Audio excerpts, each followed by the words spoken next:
बच्चों की निर्मम हत्या कर दी गई। इतनी निर्मम तरीके से कि सुनेंगे तो कलेजा कांप जाएगा। 14 साल की मासूम लड़की के जिस्म के सारे कपड़े उतार दिए गए। उसे हद से ज्यादा टॉर्चर किया गया। आरोप है कि उसके साथ रेप की वारदात हुई। रेप करने वाले कई लोग थे और लड़की के साथ इस घिनौनी वारदात के बाद दरिंदों ने उसे हमेशा हमेशा के लिए खामोश कर दिया। लड़की के साथ उसका 4 साल का बेटा भी मौजूद था, जिसे अभी दुनियादारी की ठीक से परख भी नहीं थी, लेकिन उन दरिंदों ने उसे भी नहीं छोड़ा। उसकी भी हत्या करके लाश झाड़ियों में फेंक दी। रोटी दाना लाके तो फिर पाछे लगा है वो लड़का। कौन लड़का है, क्या नाम है उसका? मुकुआ नाम है। तो क्या किया उसने उसके साथ? उसके साथ सब कपड़ा वपड़ा उतार दीनी, सब पराद पाई रही है। उसके साथ बहुत घटना भा। गलत काम हुआ उसके साथ? हाँ, सब गलत भा। तो पुलिस ने उसको गिरफ्त पकड़ा है? हाँ, पकड़ा है। तो संतुष्ट हैं आप लोग उसकी कार्रवाई से? हाँ, खुश हैं। पकड़ेगा तो? हाँ। यदि वो छोड़ेगा नहीं तो खुश। क्या चाहते हैं, किस तरह की कार्रवाई हो उनके साथ, क्या होना चाहिए उसके साथ? अब होना चाहिए, सजा हो जाना चाहिए। ये कहना कि अब बताओ कई आदमी रहे हम, ये अकेले न रह गए वो लड़का। हमारा यह बेर 3 बेर हो गई हमारे साथ। ये पूरा मामला मानिकपुर के निही गांव के कोडरिया पुरवा का है। लड़की 4 साल के मासूम बच्चे को लेकर पिता को खाना देने गई थी। खाना देने तो नहीं पहुंची, लेकिन दरिंदों ने उसे कहीं और भेज दिया, जहां से वो कभी नहीं लौट सकती। आदिवासी परिवार में अब मातम पसरा है। पिता जब खेत से लौट रहे थे तो उनकी नजर झाड़ियों में तड़पते 4 साल के मासूम बच्चे पर पड़ी। अस्पताल ले जाया गया, लेकिन वहां उसकी मौत हो गई। 5 बजे के लगभग मैं जो है वहाँ से खेत पर से चला आता था। जब खेत में चला आवत रहूँ तो साहब मैं एक टाठी बर्तन जो मैं इस खाना ले गई है वहीं मिला है। यही साफी में बांधे वहीं पड़ा था। फिर मैं देखा तो मेरा नाती जो है यहाँ दाहिने साइड जो है एक झाड़ में पड़ा था। मैं उसे दौड़ में उठाया और चिल्लाया ज़ोर से, तो सभी लोग यहाँ जो सुना वो लोग हमारे पास पहुँचे।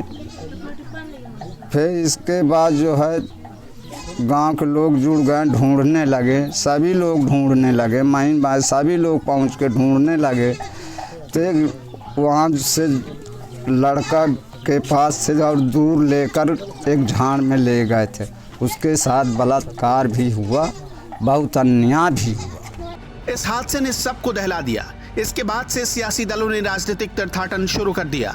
सबसे पहले समाजवादी पार्टी पहुंची, पीछे पीछे कांग्रेस भी पहुंच गई। कांग्रेस की मानिकपुर विधानसभा की पूर्व प्रत्याशी रंजना पांडे ने पीड़ित परिवार के लिए इंसाफ की मांग की है। 4 साल के बेटे को मार डाला गया है और 15-16 साल की लड़की को मार दिया गया है। हम इस परिवार के साथ खड़े हैं और हम मांग करते हैं कि इस परिवार को प्रशासन द्वारा पूरी आर्थिक मदद की जाए। इधर समाजवादी पार्टी ने पीड़ित परिवार के लिए 50 लाख रुपए के मुआवजे की मांग की है। आदिवासी बिरादरी की एक 14 साल की बच्ची, मासूम बच्ची, और उसके साथ एक 4 साल का एक भतीजा है, तो उसका बहन का लड़का उसके साथ जा रहा था, जिसके बड़ी दर्दनाक तरीके से निर्मम हत्या कर दी गई है। और इतनी विभत्स घटना है कि पुलिस सब आनन फानन उनका अंतिम संस्कार कर दिया, और ना तो अभी ये पुष्टि कर पाई है कि उनके साथ परिजन कह रहे हैं कि बच्चे के साथ दुष्कर्म की घटना हुई है, लेकिन पुलिस अभी कोई खुलासा नहीं किया, ना ही उनको आरोपियों को पकड़कर कोई खुलासा कर पा रही है। तो ये एकदम पुलिस प्रशासन की निरंकुशता है। आए दिन घटनाएं पूरे प्रदेश में हो रही, बहन बेटियों के साथ हत्याएं, लूट बलात्कार हो रहे हैं। योगी सरकार की कानून व्यवस्था पूरी तरीके से फेल है, और हम प्रशासन से मांग करते हैं कि बच्ची के परिजनों को उचित मुआवजा दिया जाए। कम से कम 50 लाख रुपए का मुआवजा समाजवादी पार्टी मांग करती है। इधर चित्रकूट पुलिस ने 24 घंटे के भीतर कोडरिया पुरवा में हुए दोहरे हत्याकांड का खुलासा कर दिया है।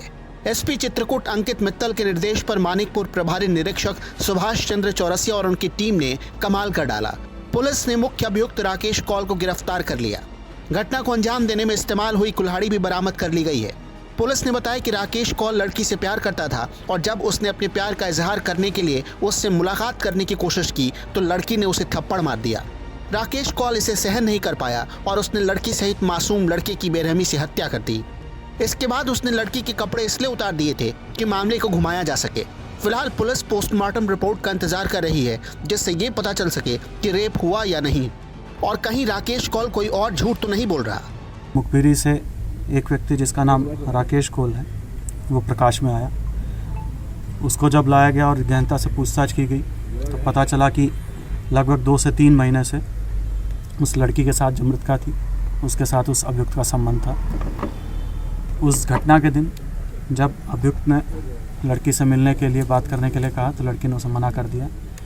इसी से आवेश में आकर जो कुल्हाड़ी उसके पास थी उसके द्वारा लड़की की हत्या कर दी गई। बच्चा जो 4 वर्ष का था उसके पिता और ये अभियुक्त दोनों आपस में भाई हैं, जिसकी वजह से अपनी पहचान जाहिर ना हो इस कारण उसने बच्चे की भी हत्या कर दी। 4 साल के मासूम लड़के की गर्दन और चेहरे पर जब कुल्हाड़ी चली होगी तो क्या बीती होगी।